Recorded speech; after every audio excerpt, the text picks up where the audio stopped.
天國酵母工具守望互勉小組，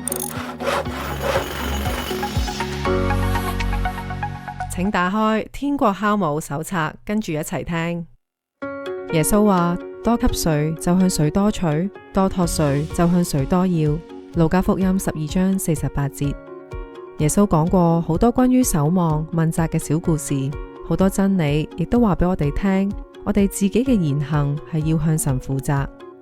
耶穌咁樣話俾我哋聽，係要我哋為將來做好準備，因為有一日我哋都要向佢交賬，所以最好而家就操練，大家互相督責。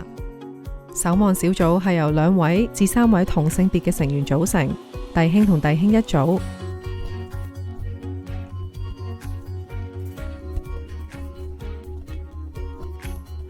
姊妹同姊妹一組。